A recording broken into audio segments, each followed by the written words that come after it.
Why are you not adding this into all of your recipes? You know exactly what it is, nutritional yeast. It's protein packed, got B12, immunity boosting.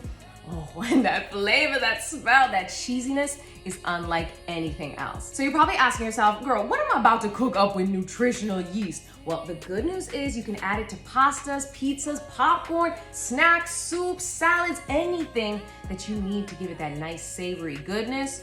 This right here. This is what you need in your life. And today I made myself a little CLT, a little chickpea, lettuce, tomato, and I'm actually gonna add on a dressing, delicious and Caesar flavored.